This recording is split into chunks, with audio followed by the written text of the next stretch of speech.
Hello, Garland Nixon here with Joti Brar again. We've got farmers in the street all over the EU throwing manure and just general anger. Let's talk.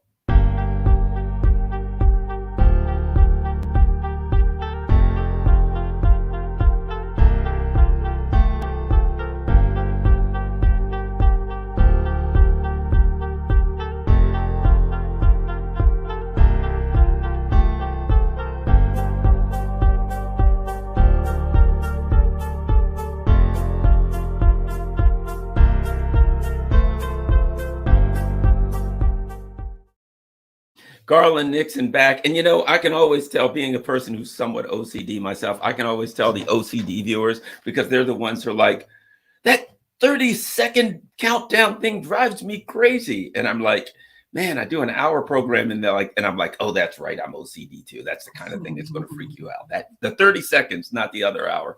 But at any rate, okay, so let's go.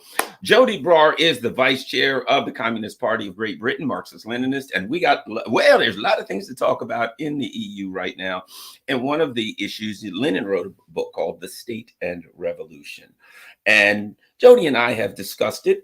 And one of the things that stuck in my head about that was the concept of the ruling elite creating the dynamics in which revolution becomes inevitable.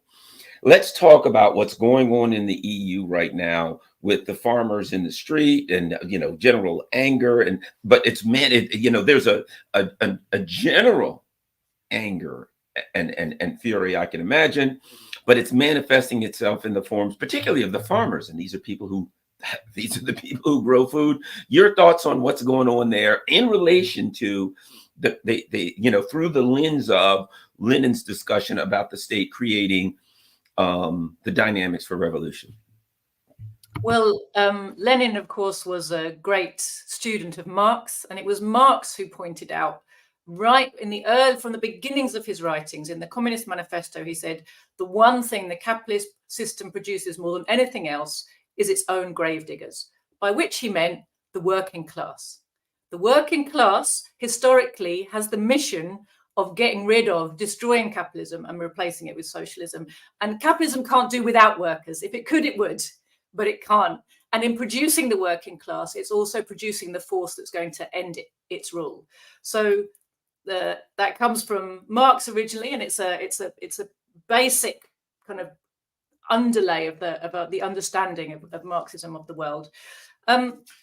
When you said about, the elites create the conditions in which the masses rebel, I think we need to slightly reframe that and say the elites are trying to manage the situation. It's their system which has created the conditions under which the masses rebel, and they can't stop it creating those conditions.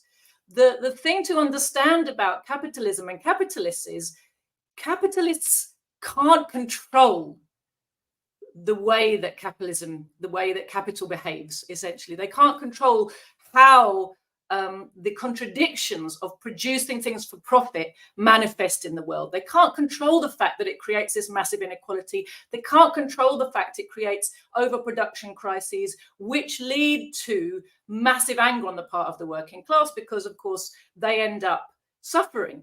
They end up poor, they end up without work, they end up bankrupt, they end up on the streets, they end up with starving children, homeless. This is the result of capitalist crisis.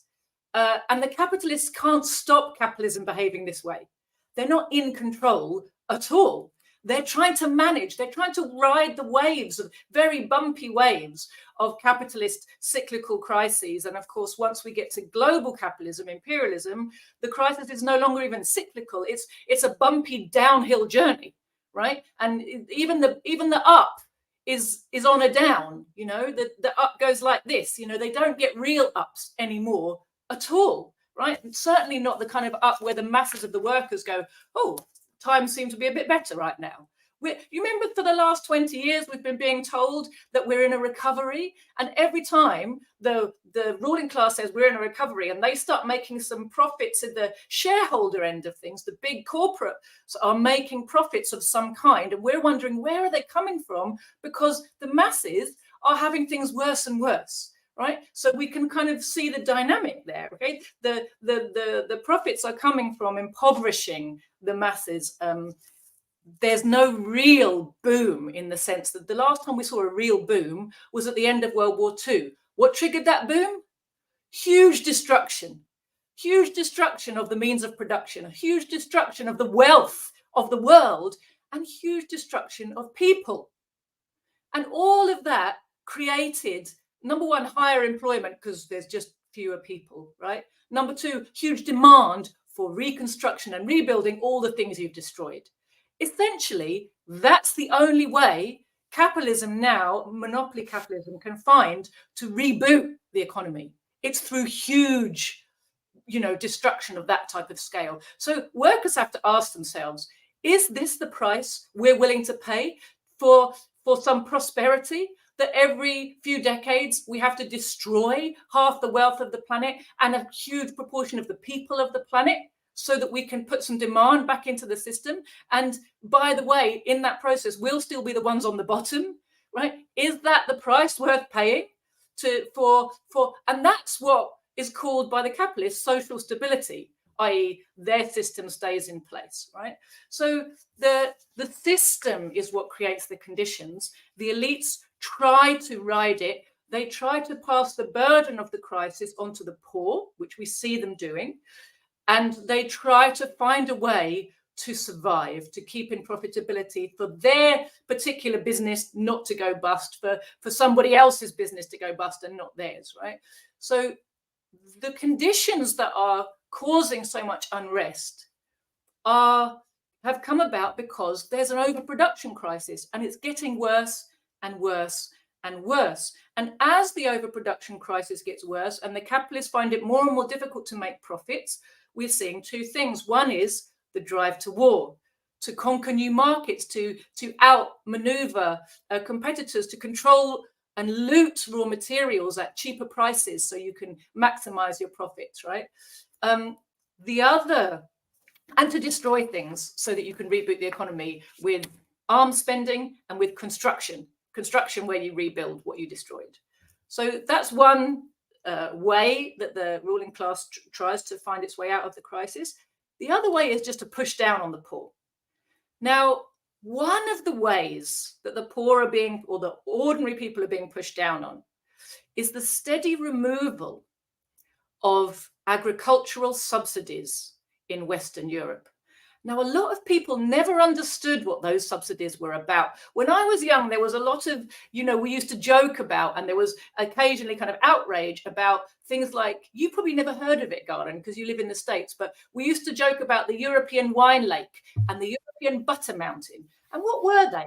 Those were manifestations of the fact that West European farmers were being paid to produce things there was no market for. So they would produce them, they would make a living, but they would end up really being destroyed, the stuff they were producing. But there was social peace because the peasants of Western Europe, I get told off for using that word, but it's just an old-fashioned word for farmer, right? The small producers of Western Europe were protected from the world market by subsidies. And that was very important because Britain was an exception. Britain, we long ago lost our small peasant class, and we've had big agribusiness dominating farming and agriculture in Britain for like more than 100 years. So it's not the same in Britain. In Britain, the EU subsidies were just bungs to big landlords, and they always looked kind of ridiculous. What's that about? In Western Europe, they were essential. They were a part of buying off the socialist revolution after World War II. So we've talked about this before, remember? After World War II, European imperialism was defeated, was on its knees, and every country in Western Europe, if it wasn't for the intervention of the USA, would have gone communist, right? So that was the situation in which we got the welfare state. We got our education, we got our healthcare, we got jobs, we got pensions, right? We got all these things that made us think that as workers, we could progress towards a better life inside conditions of capitalism. We didn't have to go through the messy business of making a revolution. Look, it's all going to be fine. Social democracy has your back, right? So we got the welfare state, and we allowed ourselves to be pacified. in Western Europe, a big important part of that was subsidies to farmers, so that they would be guaranteed a living from their farming and not forced by the competition of the world market into bankruptcy. Now, if you look around the world at small farmers in India, in Africa, in all other parts of Asia, apart from China, what's happening to small farmers? They're all being forced into destitution and poverty. They can't compete against agribusiness. Of course they can't. That is the law of capitalism. Small businesses go down. And of course, small farmers in most countries are the smallest of small businesses. They're lots of subsistence farmers, right? They've got a little bit of land and they're just trying to feed their family and maybe have a tiny surplus they can sell in order to get other things they need, like that they don't make for themselves, right?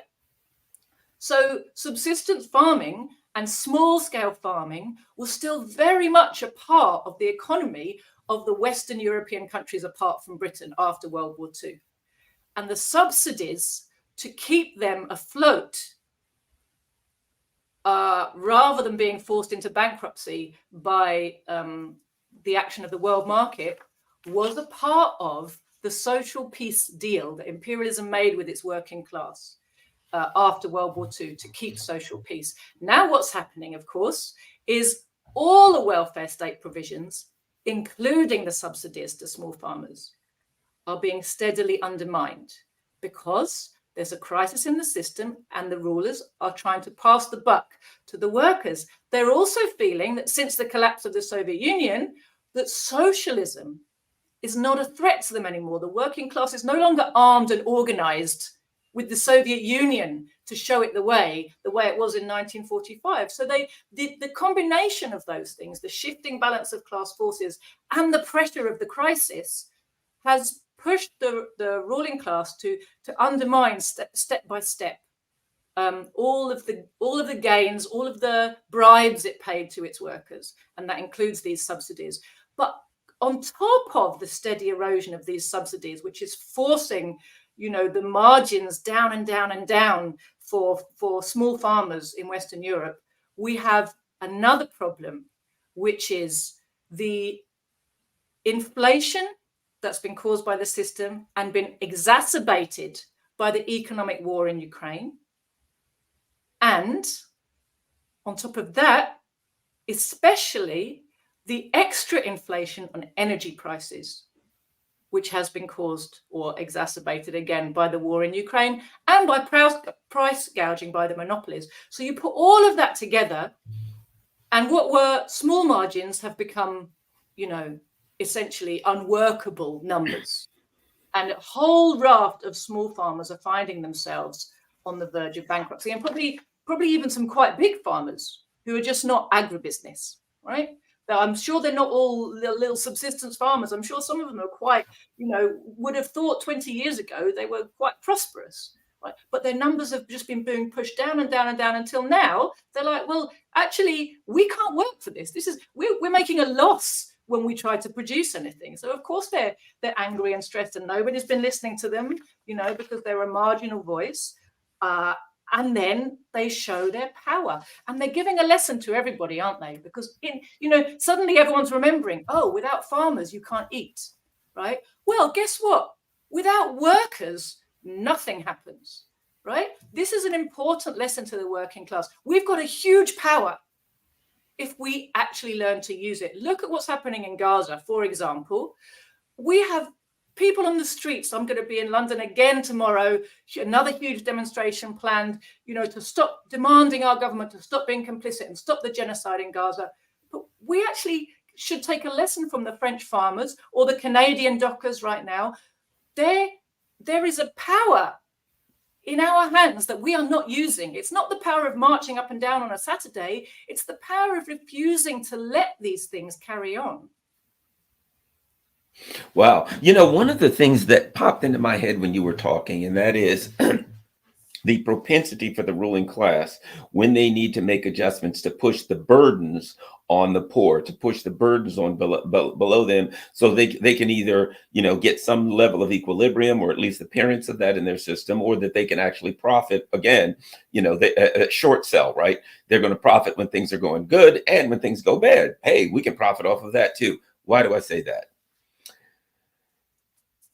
That's what's happening to Europe from one perspective. The US now, the US empire, right? So US imperialism looks around the ruling class of the empire. I see, we can discuss whether there's what the actual role of the European countries are in or colonies, whatever you want to call them, in U.S. imperialism. But the bottom line is, U.S. imperialism looks and it says, "Oh my gosh, Russia's rising, China's rising, Iran's rising. All of these countries, North Korea is waking up. All of these countries, the lefties in Latin America, they're getting elected all over the place. We need to try to knock some of these down to size. We need to take action against China, Russia, whoever, but it's going to be economically painful." So what do they say? We're going to say to Europe, you take the pain. That's what it appears to me. Here's what we're going to do. You're going to stop getting cheap energy from Russia, and we're going to sell you our energy at 5 times the price, right? We want you to stop buying stuff from them, from Iran, from whoever. We'll direct you who to stop buying from, which means you can only buy from us now. And we're going to sell you everything. So now what I see is U.S. imperialism saying we're going to prey, like the animal that eats its young. We're going to try to rebuild a system where that's advantageous for us. Somebody's got to take a hit. It's going to be Europe. And that's manifesting itself in Europe losing all of its subsidies, things for the poor, things for the working class, right? Because they can't afford it anymore because they're paying the price for U.S. imperialism, trying to re-equalize their system. Your thoughts on that?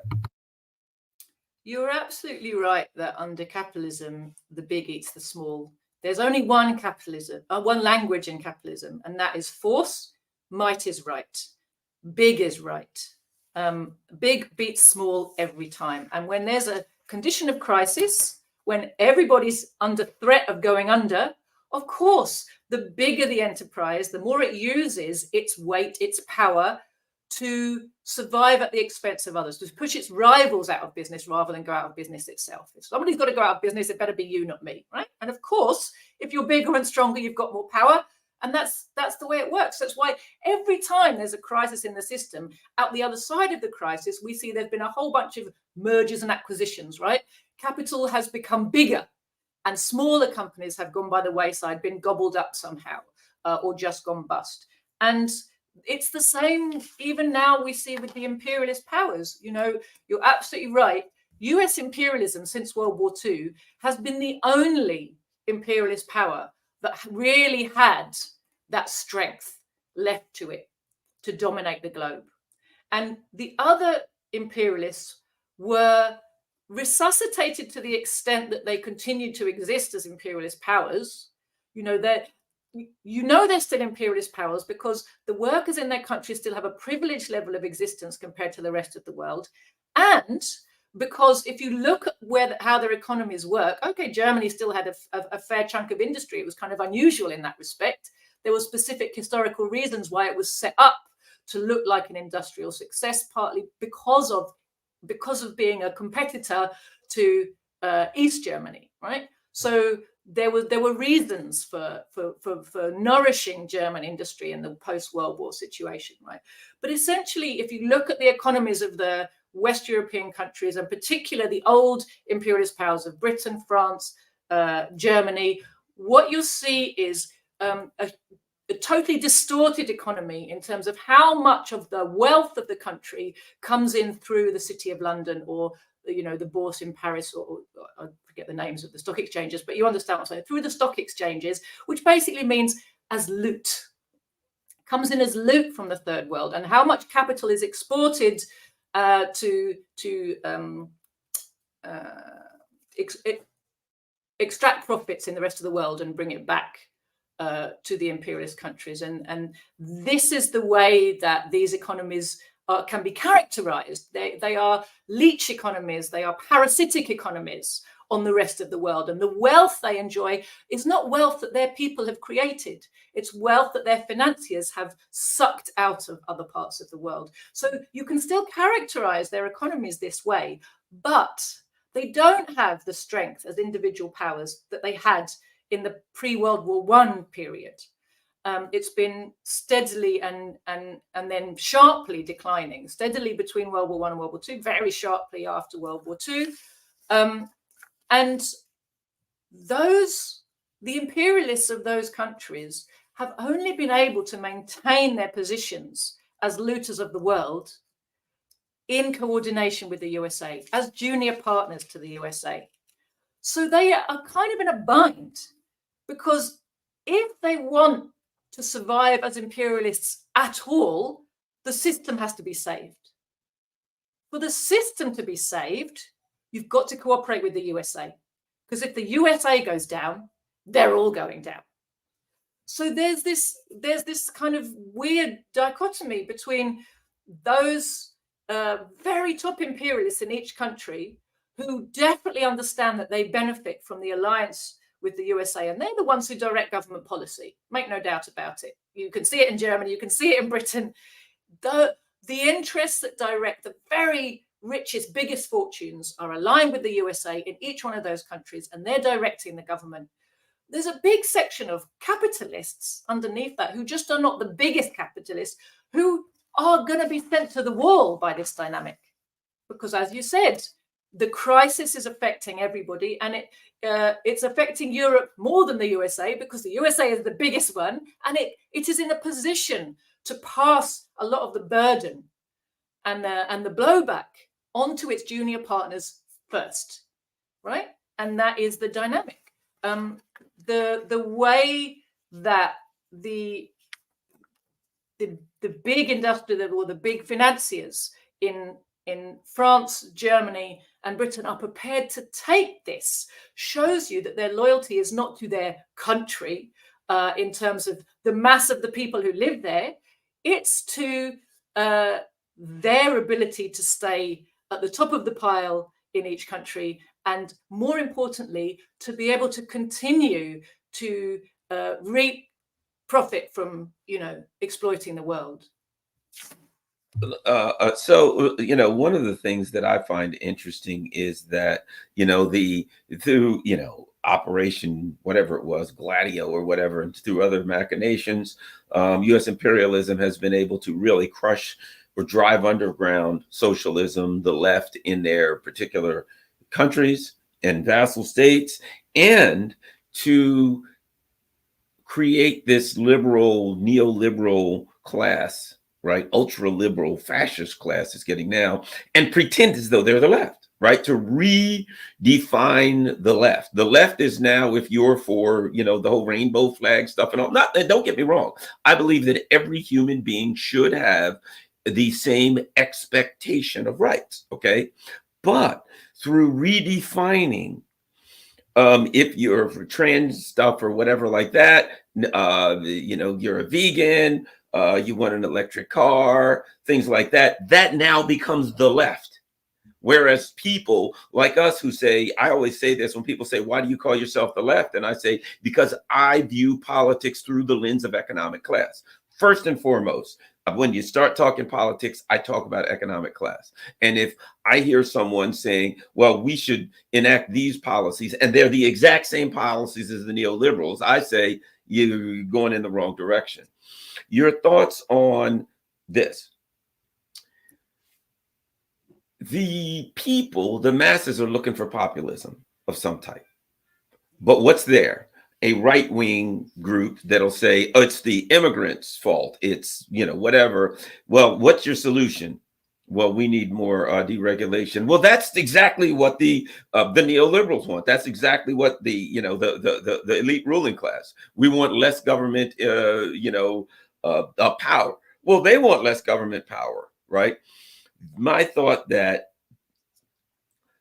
there will be a resurgence of the left, that what they're going to do is there will be some right-wing populists per se coming to power. But when they come to power, people say, great, you're in power. What are your solutions? And when they figure out that their solutions are the exact same as the people there, only maybe some new and different scapegoats, they all have scapegoats, but they all have a different set of scapegoats somewhat, that at some point people will keep looking and there'll be some room for some revolutionary changes. Your thoughts? Absolutely. Fundamentally, ever since the turn of the 20th century, it's become very clear to the capitalist class, and particularly to the imperialists who are in charge of, capitalism globally, that their enemy is the working class, and socialism in particular. Socialism means the death of their rule, and it's the thing they fear the most. They try to tell us all the time that socialism is dead, it's over, it's from the past. They make up all kinds of nonsense. But of course, socialism is the future, and socialism is the ideology of the working class, and it can't be killed while you have a working class, and you can't have capitalism without a working class. So socialism's not going anywhere. Socialism is the only way out of where we are. So the ruling class tries to put off the evil day by confusion. And essentially, back in World War I, what we found was that the period before World War I, when the imperialists had been happily looting the world, peacefully looting the world, i.e. not fighting with each other about how they looted the world, World War I was when they had a big smash up because they were starting to tread on each other's toes about who was entitled to what bit of the world, right? But in the period of the 1870s, 80s, 90s, 1900s, the imperialist powers were happily looting the world, suppressing the peoples, stealing their wealth in peace. And what that meant was that the socialist movements that had developed in Europe found themselves being quietly and steadily co-opted. It wasn't clear this had happened. They carried on talking, like saying Marxism, Marxism, Marxism. In 1912, 2 years before the outbreak of World War I, I am getting to your point. No, take your time. There's no rush. We got another half hour. In 1912, all the socialist parties of Europe had a conference in Switzerland, in Basel, and they all agreed there's a war coming, and it's going to be a war between imperialist powers about who gets what share of the loot. And when that war happens, we must explain to the workers, and in the run-up before the war as well, but once the war happens, we must explain to the workers, this is not your war. This is an unjust war for division of the loot of the world.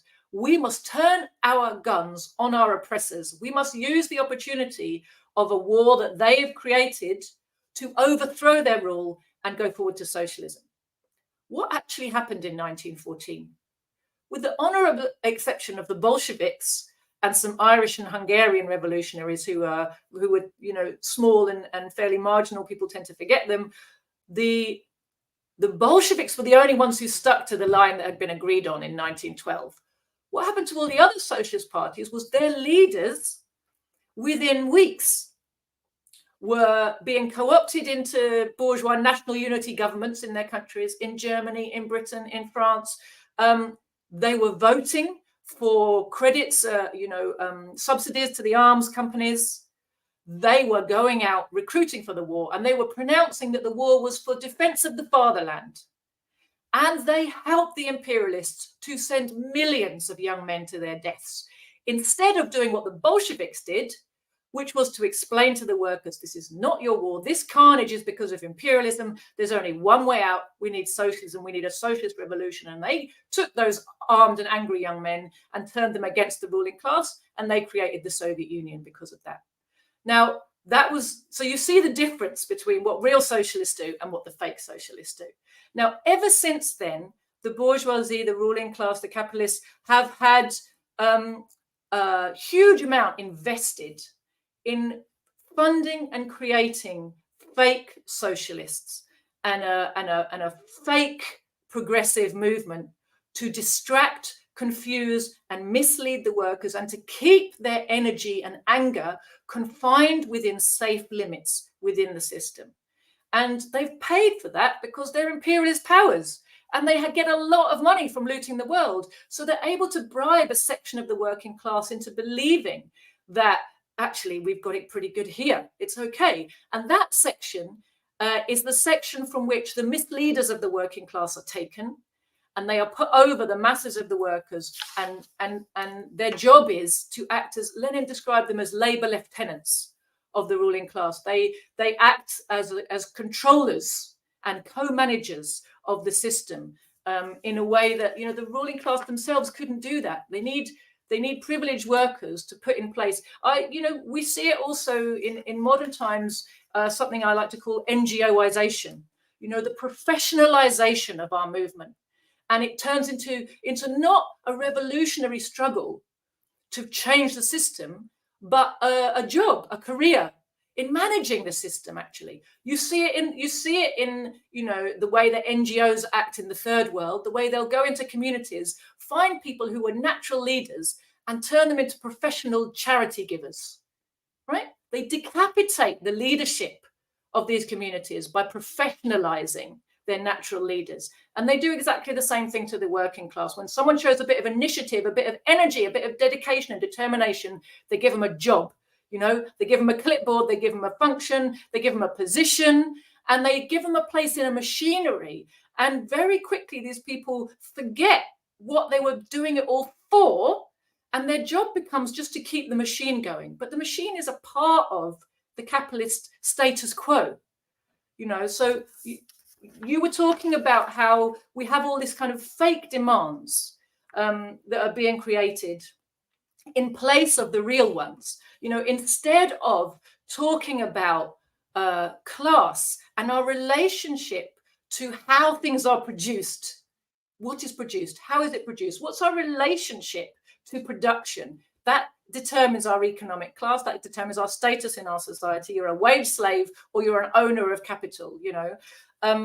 How we relate to one another in production is really what's significant, and how we understand what our role is in society.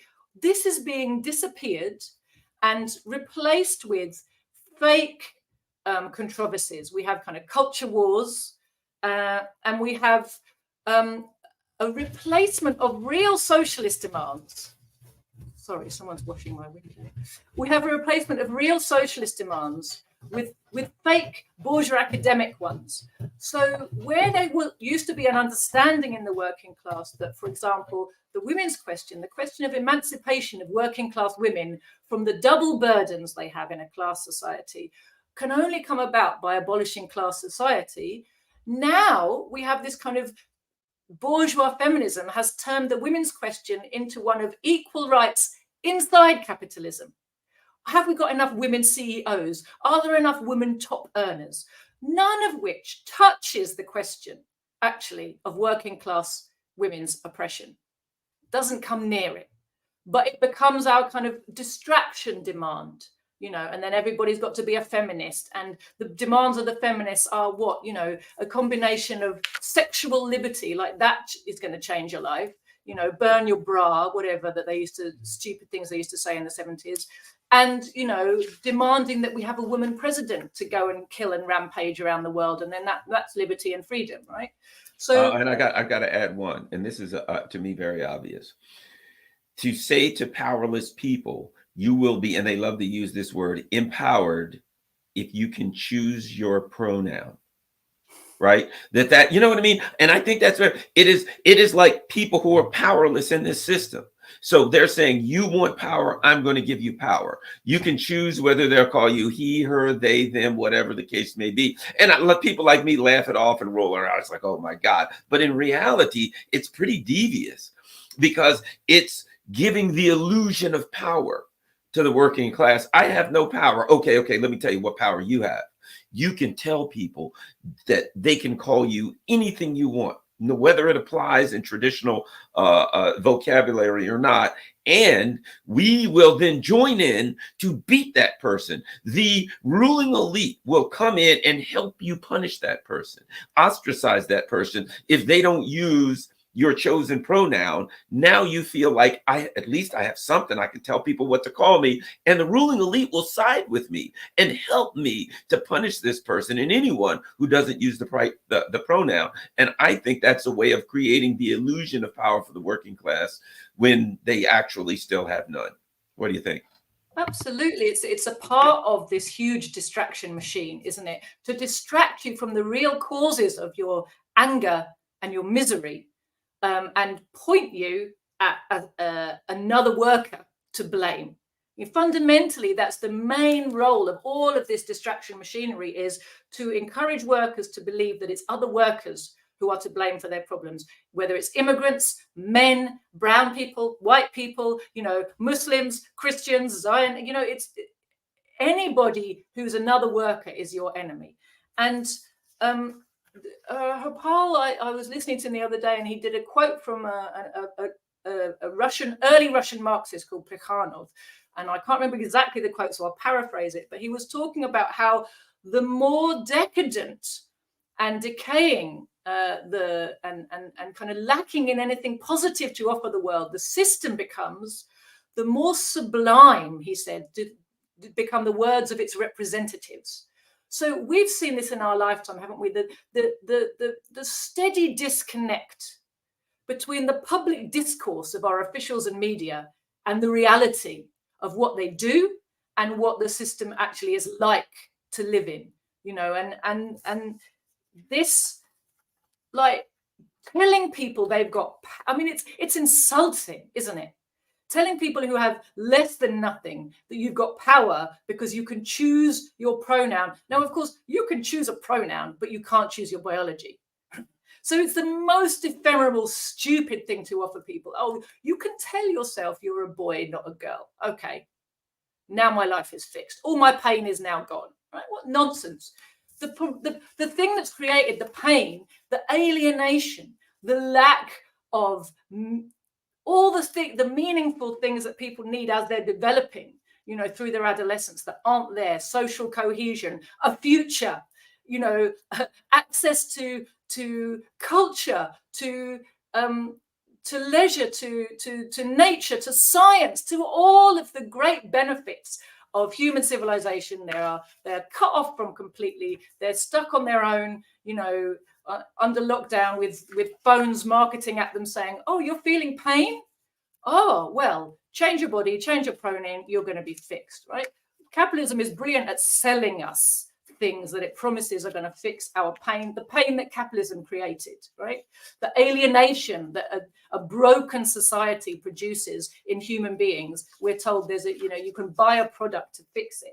But I'll tell you where the line ends when it comes to self-identification, Garland, and that's where financial matters begin, right?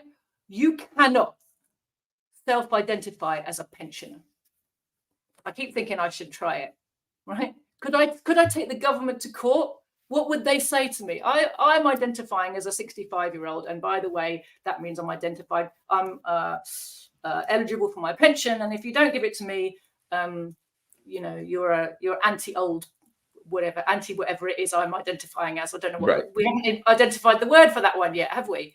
Right? But it sounds ridiculous, but it's exactly the same, but it's something that affects the financial. It has financial implications, and because of that, there's no way there's going to be a campaign to protect the rights of people who want to identify as pensioners, right? So then you start to see just how much of a sideshow all of this is, and how much of actually it's abuse of people, the victims of the system who've been made, mentally ill by the operations of a broken and decaying society.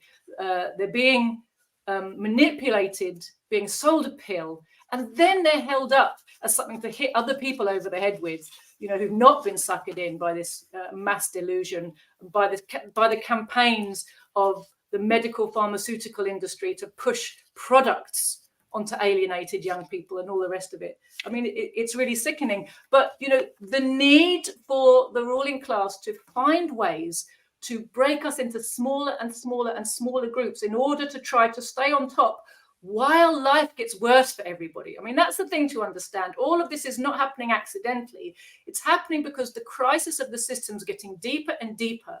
And in order to stay in control as social turmoil develops, they have to have us fighting like rats in a sack. And to me, that's the most important thing, is to step back from all of this and say, anything that's encouraging us to fight one another has to be stopped, right? We have to find ways out of the rats in a sack phenomenon so that we can unify, because actually that's the thing that our rulers are trying to stop us from doing. And once we understand that, you know, we're on the path then to success.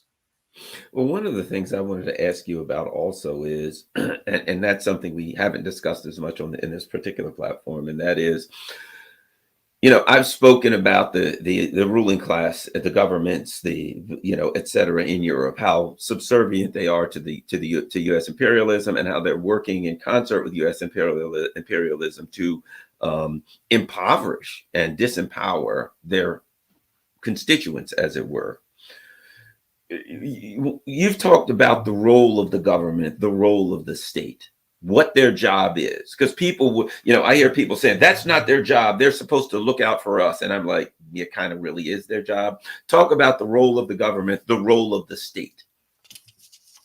So if you read Lenin's State and Revolution, and of course he was just putting together and summing up really the Marxist teaching on the state in that wonderful pamphlet.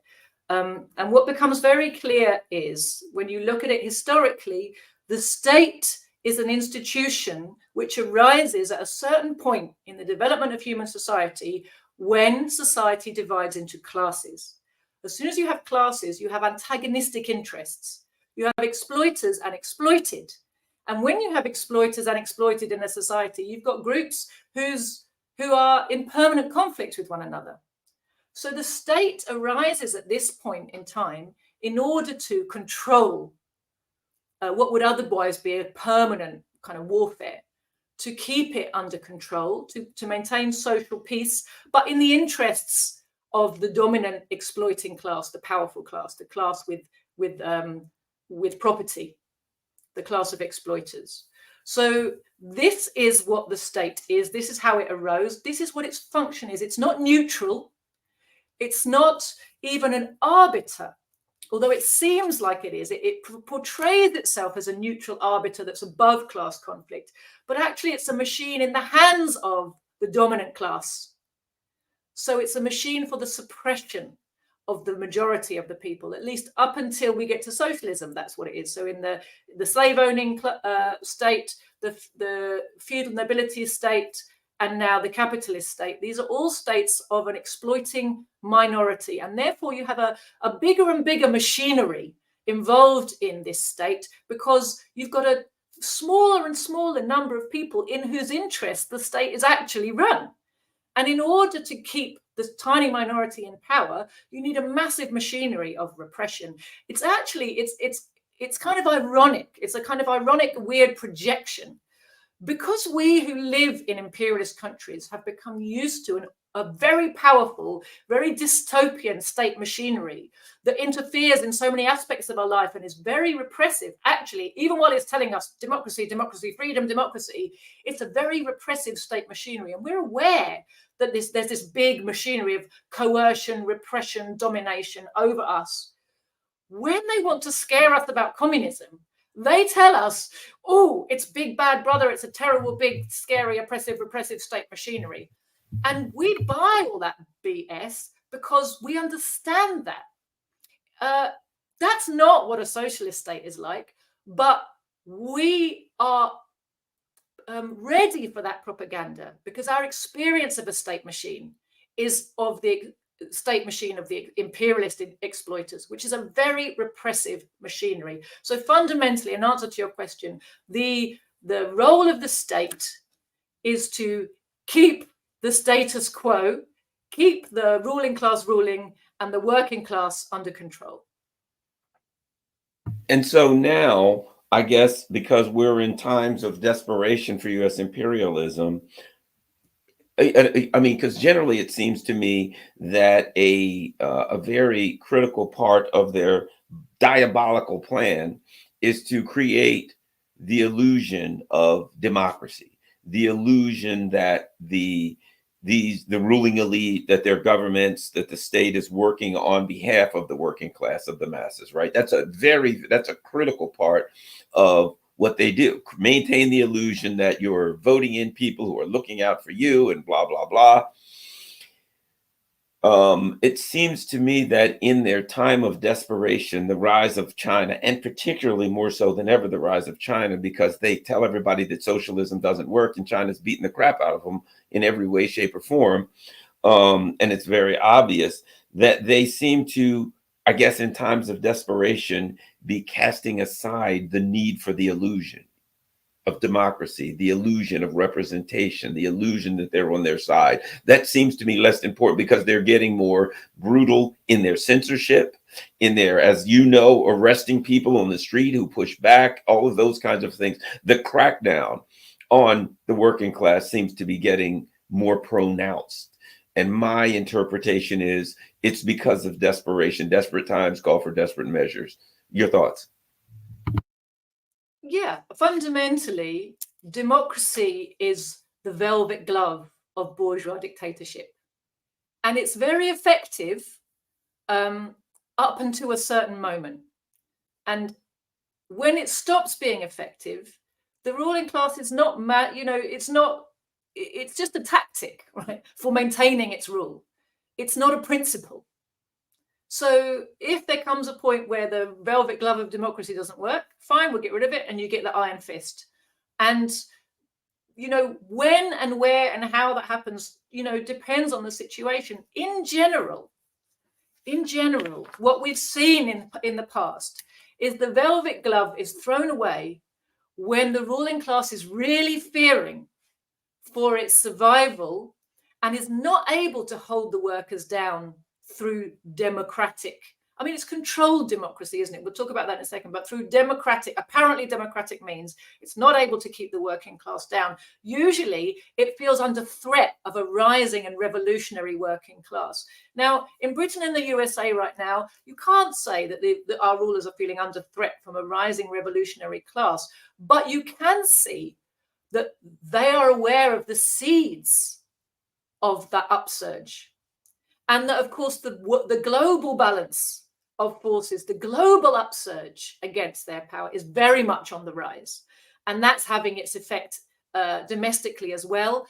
And it's also being affected by, declining economic conditions like we were seeing, talking about with the farmers in Western Europe. So all these things are like straws. We don't have good, disciplined, solid, class-conscious, organization and leadership in Britain and America in the way that we did maybe in the 1930s.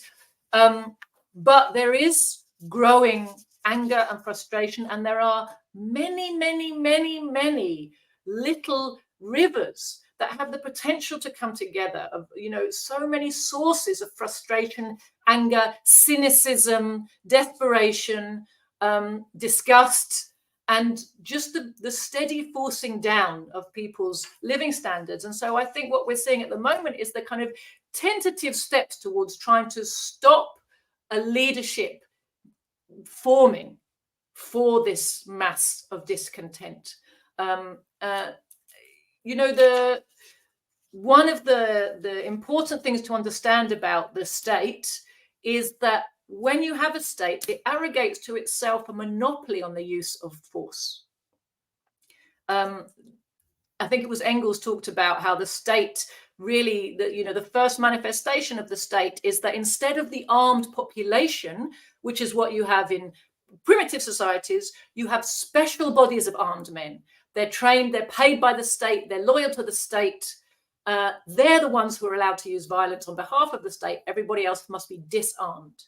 And on the other hand, you've got this issue where we have this kind of democracy. We have to believe that the state is working for us. The problem is that the veneer of democracy, as you said, Garland, is wearing very thin right now. We've had decades of watching how the state and the leaders are impervious to reason and to the demands of the people. The anti-war movement of 20 years ago was a massive wake-up call for a lot of people in terms of how they saw how the hugest mobilization had no impact on government decisions. And they said, oh, that's our democracy, is it? And then we saw during the process of that war how the lies we were told, and people in general tended to believe there must be something in those lies, right? About weapons of mass destruction and Saddam Hussein's intention, and all, all got exposed, total lies. And it was exposed that our government knew it was a lie when they were telling us it and when they were taking us to war. We shouldn't underestimate how that knowledge gained through that process and built on steadily over the years since then has changed the mindset of the people in Britain, in the USA, in all the imperialist countries. We might not have brilliant militant working class organizations and a strong socialist consciousness, but we have all of the tinder ready for the spark to accept socialist analysis from people, if only they would take it to the workers, because their belief in, their faith in democracy, in the state, in politicians, in the media, in the judiciary is just gone, and has been being steadily destroyed. And of course, that is massively exacerbated by the plunge in their living conditions that is, getting worse by the day, in the present conditions. So I think there's a reason, you're right, for crackdowns now, even though there's not a strong organized working class movement. There's definitely the potential for one to arise very quickly as things get worse. One other thing, Donald Trump, interesting. And what's interesting is to watch. He is the greatest right now in the US, the ruling class, right? Donald Trump is a great horror to them. Now, there is a discussion. Well, my gosh, Donald Trump to some extent is one of them, etc. Right? Okay, true. I think they understand that their system is in crisis, and they see Donald Trump as a guy who doesn't understand the rules of the system. He really believes some of these illusions. So Donald Trump went and said, well, I'll go talk to the North Koreans and shake their hands and we'll get a peace deal there. And then I'll look good because I got a peace deal and do this, blah, blah, blah. He doesn't understand that enmity with the North Koreans, trying to destroy the North Korean socialism, is a fundamental part of this system, right? So while in fact he is one of them, right? Clearly he does things to go after socialism, to go after the left, to do a lot of stuff that they want. Their fear to me is that he doesn't understand the rules, that you can't put him behind the wheel of this thing at a time when it is in crisis, in an acute crisis, and it's so vulnerable right now. The last thing they can afford is to put someone like Donald Trump in charge who doesn't understand the rules. Your thoughts? It's fascinating, isn't it? I mean, sometimes I wonder why they get so het up when his last presidency made it really clear the president's not actually in charge anyway. But of course, by trying to do things they don't let him do, he helps workers learn that lesson. I'm trying to do things and they won't let me. Oh, you mean who we vote for really doesn't matter?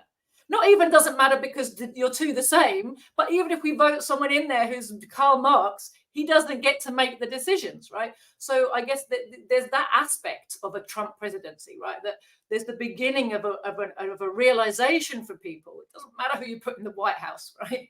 This is the system is your enemy, not Joe Biden per se, right?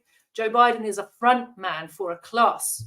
And, of course, Donald Trump, I find him a horrific personality, and of course, he's, apart from being crass and stupid and wrong about everything, he's anti-communist, he's anti-immigrant, he does the worst type of populism of encouraging workers to blame other workers for their problems, right? Which is, the exact opposite of what we need. But he is a disruptor, you're right. He's a disruptor at a time when the system really can't take any more disruption. And I think what makes him really fundamentally a disruptor is he's a rich guy who hasn't been bought by any of the big monopolies. So he funds himself to get into the White House. He's not funded by some sponsor or some list of sponsors who are going to go, right, Citibank owns you and you will do as you're told. He's not he's not a professional frontman for the system like Obama and, you know, these types who understand the rules of the game. You front up, you do as you're told, you get to feather your nest, you retire nicely, your children will go to the elite schools and buy their way into, you know, the top of the Mandarin class. No, he has a genuine belief in American democracy for the billionaires. And he thinks as a billionaire, he's allowed to have a voice in American democracy. And he hasn't understood he's not big enough anymore. His type of billions are nothing compared to the billions of the people who really run the show, the people he identified himself as the deep state, right? The people who do the fake news, right? He identified these things. He was outraged by them because he, as a good American billionaire, should have equal access to the media and the corridors of power. But his billions aren't enough anymore to make him part of the real ruling elite. So he's like a little guy to them. And he's not controllable because he can pay his own way to the White House. Well, that's a right mess up, isn't it? He's not going to be a good front man. He's going to say the wrong thing. He's going to say, we got the oil. He's going to say, well, I don't really see what's wrong with Vladimir Putin. Why don't we just, you know, what's Russia done to us? You know, he doesn't represent the interests of the 0.0001% who really run the USA, its economy, and, you know, American imperialism in general, who are directing, you know, the war machine, who are directing government policy, who are directing the CIA and all its overseas adventures and all the rest of it. He's not their safe, reliable servant, although he is absolutely an enemy of the working class. So it's a fascinating contradiction to me. And from my perspective, what it says is the fight in the ruling class creates opportunities for workers to learn, for workers to organize, and for workers to develop their own independent policy that is a working class policy. We can't look for our salvation in people like Donald Trump. He's not going to save anything for us. But anything he does to weaken the system, we should be working out how to use that to our advantage. I think this is the great thing about Donald Trump, and that is, you know, I've heard it said, you know, it's not what happens to you in life that determines the outcome or your future. It's how you react to what happens to you, right? The reactions of the working class to Donald Trump is what's really good. Right now, let's face it, when Barack Obama came in, and people said, you know, to him, hey, wait a minute, George Bush violated these laws, Karl Rove violated these laws, Dick Cheney violated these laws, and there appears more. Can you investigate them? And Obama said, we're going to look forward. We can't look backwards. We're moving forward. We've got, you know, big banks that we've got to look out for, all kinds of things we got to do. Money we've got to transfer to the rich. We can't be trifling with such things as lying an entire country into war. Now, the system says, we've got, how do they put it? The law applies equally to everyone. Trump has violated the law, so we have no alternative but to charge him with like 96 separate charges. And just just a casual overlook of the charges, you can see a lot of them are preposterous. Right. To those of us, there are many of us who say, well, we're no Trump fans, but my God, that's preposterous. You know what I mean? In New York City, you're literally going to charge someone with overvaluing the price of real estate when they when they take out a loan in New York City. Like, that doesn't happen to every single, you know, and in this instance, the lender of record, which was one of the big banks, didn't complain because the loan was paid back. No one in the transaction complained. Everyone made their money, including Trump. And then the government comes back, right there. It looks like you said it was worth $1,000 and it was only worth $999.99. We got you. Those things are opening the eyes. I think those types of obvious contradictions, we can't go after this guy, we got to go after this guy, to me really opens the eyes of the American people to say, hey, wait a minute. We thought we could vote in Trump. And what you're really saying is, nah, this business about you can vote in who you want's not going to work out. We'll let you know who you can vote out, and we'll do this by any means necessary. I think it's again, those of us who I look at Trump the same way as you do, but he is I always say, Trump is a political phenomenon. He didn't come into American politics. He came out of American politics. The dynamic of Trump was created by the dynamics of this system. Anyway, your thoughts on the system going after Trump and how important it is to learn from that? Absolutely, and you're 100% right, Garland. In their desperate desire to stop Donald Trump running for president, the ruling class of the USA is exposing the system in a myriad ways to the mass of the people right in front of them. It's showing, this lawfare is showing the real nature of bourgeois justice system, which we were all taught that the law is something above classes, above. It's like it came from God, you know, and it's neutral and it's perfect. And if you follow the law, then society works, right? And now we see that the law is an instrument in the hands of one class in its battle to stay in power. And they will use it how they want, and they don't care that the way they use it is contradictory and against how it's supposed to be. And, you know, they don't follow their own rules. The rules that they tell us are for everyone are for the little people. They're for us idiots to obsess over the rules. They don't care about the rules. And they're showing us that. And that's really important because they're helping to undermine the faith of the masses in these rules, the so-called rules that so allegedly keep us safe and keep democracy working and all this rubbish. You know, the rules are there to keep the little guy in his place, and the big people ignore the rules when they get in the way. And that's the truth of it. And these are, you know, our job is to help people see that, you know, to help open their eyes to the nature of the system, and then to connect the fact that they've seen how the system doesn't work to an understanding that it's the system that has to go and not this guy or that guy. And they're showing it with all their types of attacks on Trump. So the media wars, they're showing it there. They've spent 20 years, and now with Trump, it's gone into overdrive, undermining the credibility of the media with the mass of the working class. And increasingly, ordinary people are turning their backs on corporate media. You know, they're in a total crisis, inability to hold on to their, you know, they push their narratives like crazy. But the number of people who are still buying them, who are still even paying any attention, is, you know, shrinking by the day. We already talked about how they undermined the credibility of the White House itself as an institution by having Donald Trump in there and showing that if he made decisions that the deep state, the state machinery did not approve of, they were not going to get enacted, right? So what is the White House exactly? What is the Congress, right? What is the House of Representatives? What are all these institutions? Actually, people are learning these really important lessons from all of this. And I think the job, as I say, of people like me and you is to bring those lessons home to people and start to show them the way towards the real solution.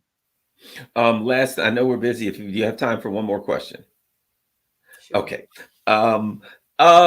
The conflict in, you know, the assault on Gaza, the assault on the Palestinians in a similar manner. We learned a lot. We're learning a lot. As you know, it's tragic, it's terrible, certainly, you know, but people are learning a lot from this.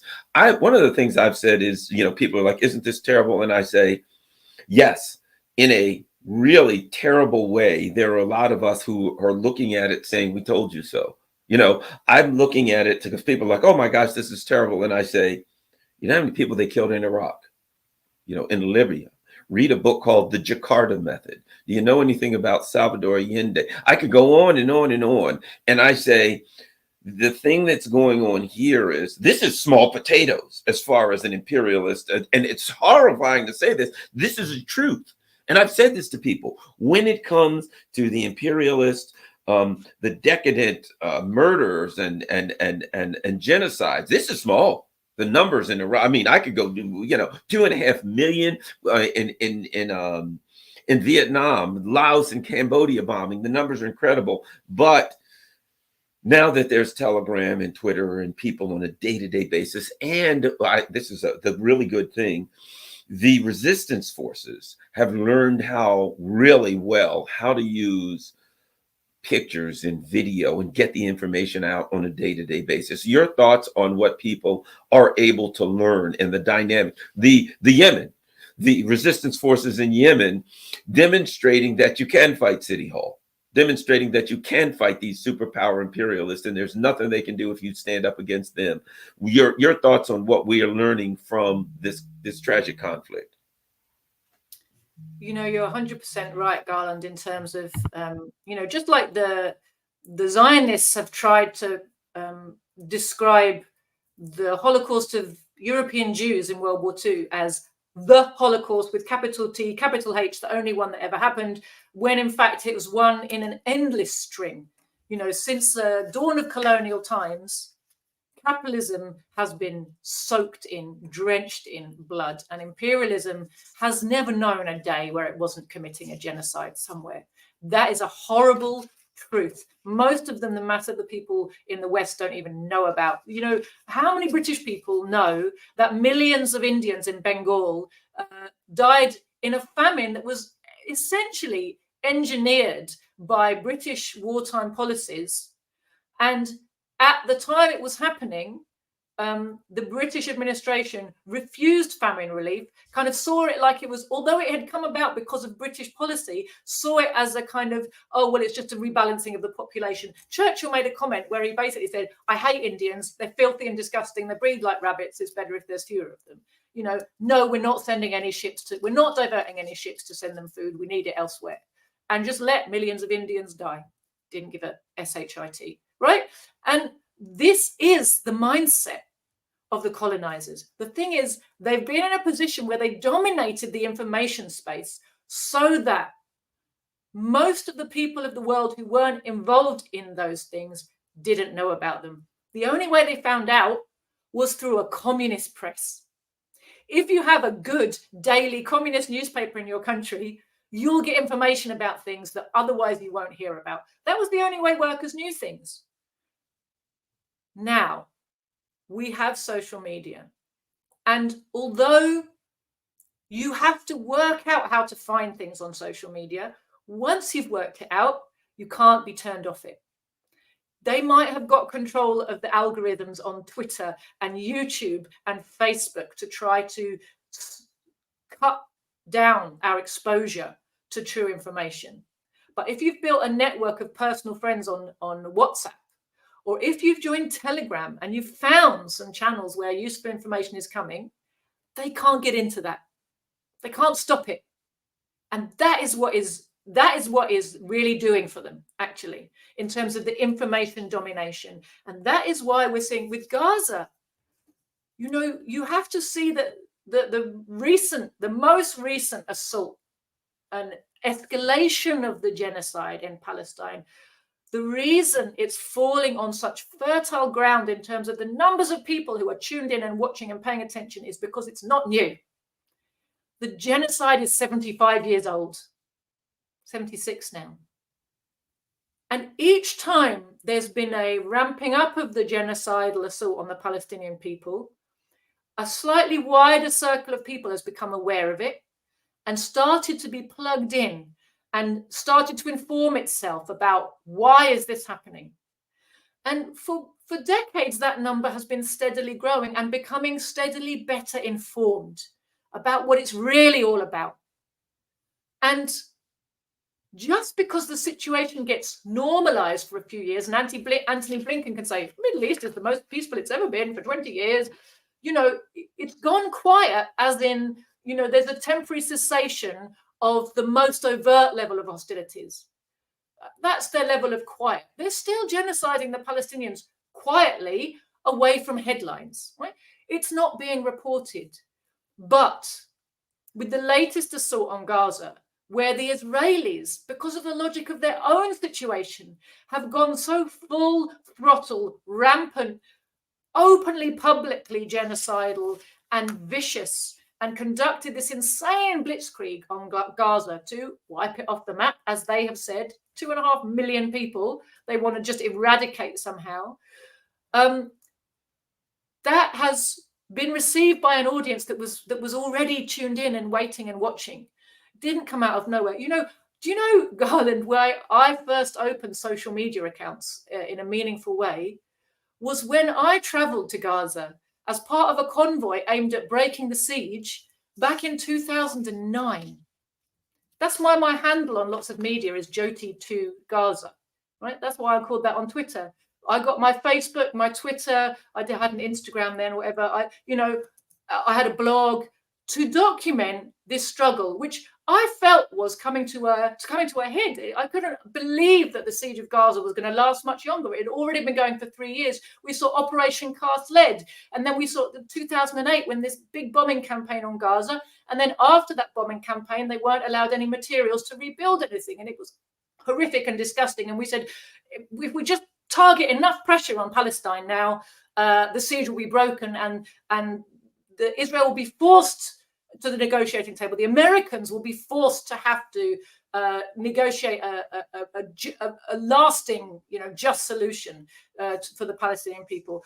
It didn't happen then, but that doesn't mean that everything went away. All of those people over all of those years have been getting more and more tuned in, and the growth of cynicism towards the system is also feeding into that. So you're seeing many currents, come to a head. And the fact that, as you said, the resistance forces have learned to use social media, and there are many, many more people who are looking at alternative sources of social media than there ever were before. So they're not just relying on Facebook now. Huge numbers of people have moved to Telegram and have found good sources on Telegram, and the resistance forces know that too. There are certain accounts on TikTok, on Instagram, and there are these WhatsApp groups where people just send things, and they travel around the world very, very fast. And these are informal networks just of people, that the state has no way of clamping down on, really. And the fact that that's all happening in real time in front of the eyes of a population whose level of faith in the imperialist politicians and media has been fatally undermined, I think that's what's making this real tipping point. And what we see with these deaths, as horrific as they are in Palestine now, is they're qualitatively different than the deaths of all the Palestinians who went before, because now the world is watching and not looking away. Whereas before, many, many thousands of Palestinians have been murdered in the last 75 years as part of the same Zionist project. And the world said, oh dear, and looked away, and believed in the assurances of Israeli politicians and American politicians and British politicians that we're doing our best, and it's a difficult situation, and of course we care about the Palestinians, and we don't like bloodshed, and Israel, Palestine, isn't it complicated? All of that the faith in the words and the motivations of our media and our politicians has been shattered. And now when they try to subdue us with these lies, it doesn't work. My mic didn't work there for a second. I didn't have it. I had it muted. Well, thank you very much, Joti. Tell everyone where they can find you online and your organization. So if it's just me, you can just search for Joti Brar on Telegram. I have a channel there. And if you also go on Telegram and search for The Communists, you will find my party's channel. Our website URL is there, thecommunists.org. We have a YouTube channel called Proletarian TV. And I think our Twitter is @CPGB-ML. And how? Real quick, a couple minutes. How are the members of your party doing? Anything going on there that were arrested with the whole booklet censorship thing?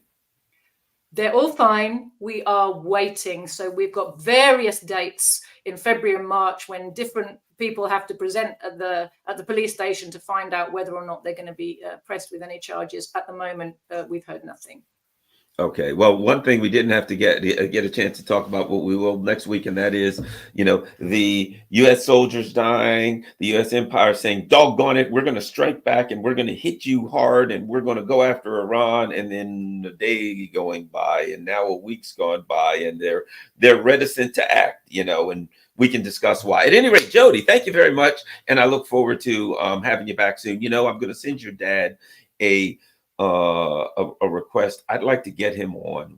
I'd actually like to talk about what the British Empire did to India. I was reading the other day, and I saw where it's now estimated that between the 1700s and when India finally got its what we'll call freedom, roughly $152 trillion was stolen from India, amongst all the other terrible things. But I'd like to get your dad on to talk about that whole history, and particularly in light of what we were just discussing, that what we're told is there's but one Holocaust that needs to be addressed. And I'd like for people to find out and hear about what the what the British Empire did to India, because the people in the West have no clue. They have no it, for obvious reasons. It's been well hidden. So I will send your dad a request and see if he can come on and have that discussion. Thank you very much, Joti Brar. I look forward. Hopefully, if your schedule is open next week, next Friday, you'll be able to come back. But we'll keep in touch and see how that works out. Thanks a lot, everyone. As you know, I've for obvious reason, I've been thrown off of Twitter. So please make sure you share this on all of your social media platforms, and you hit the like button so perhaps we can defeat the evil algorithm. Thank you.